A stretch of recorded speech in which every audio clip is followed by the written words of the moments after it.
Hey guys, welcome to the Men of Iron podcast.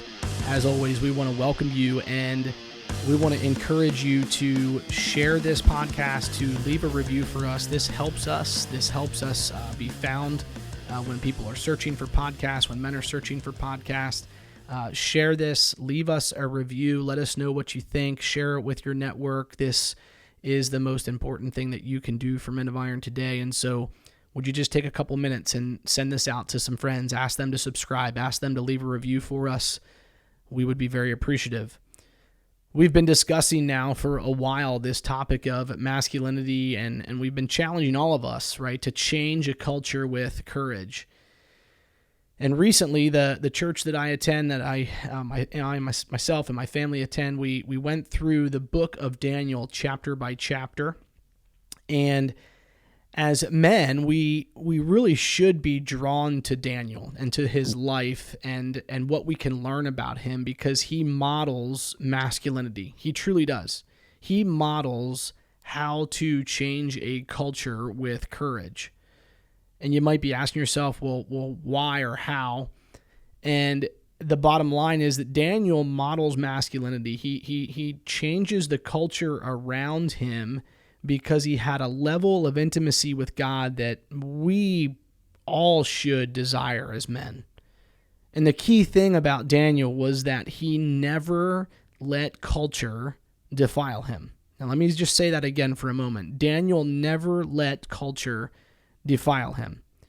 And the reason he didn't was because Daniel was simply a man of prayer.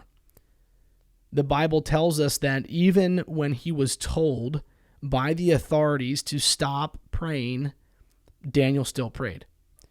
Not only did he pray, but he prayed 3 times a day.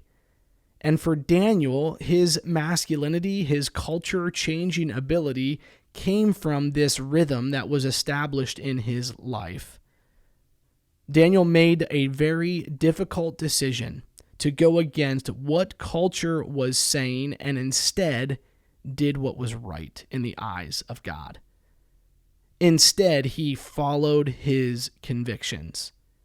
And in Daniel chapter 10, we find him on the other side of a 70-year famine. I want you to think about that.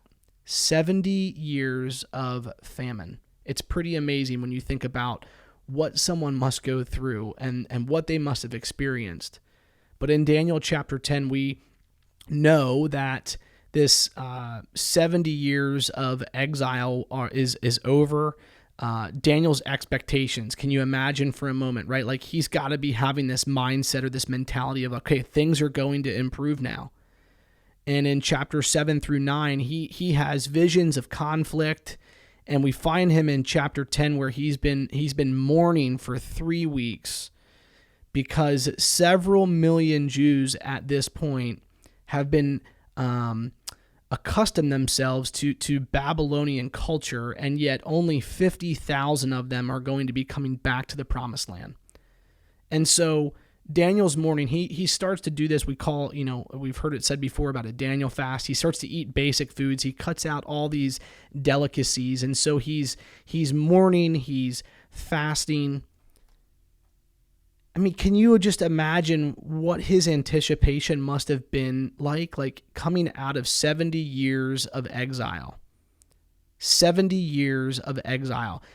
His anticipation must have been so great. He must have had this thought process like, finally, we're coming out of this exile. But God gives Daniel a vision that's difficult for Daniel to bear.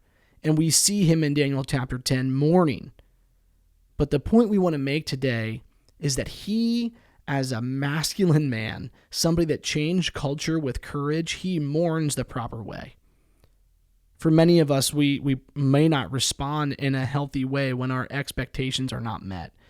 Oftentimes, even myself, I know we can get in our head how certain things are going to play out, and when they don't go as planned, we react with anger from this distress. And sometimes that anger of unmet expectations plays out in very, very unhealthy, unproductive ways, whether that's sin or addictive behaviors or outbursts. I mean, the list can go on, but Daniel's response to anger is one of biblical mourning. He prays. And when we as men, as God's sons, when we mourn appropriately like Daniel, God honors that and he sends help. And he does this for Daniel by sending the angelic forces to him in Daniel chapter 10. And so, men, the first question for us today is, what do the rhythms of our lives look like? Are we making time for prayer? Is prayer a priority in our lives? Or are we allowing culture to shape us? Are we allowing culture to defile us in a sense? Are we allowing culture to instill fear and anger and everything else that comes along in this world that we're living in today, which is absolutely bonkers? But you see, if we as men desire the Lord to answer us in our distress, then we have to look in the mirror and we have to ask ourselves, are we even calling out to him? Are we even calling out to him? Guys, think about the rhythms in your life.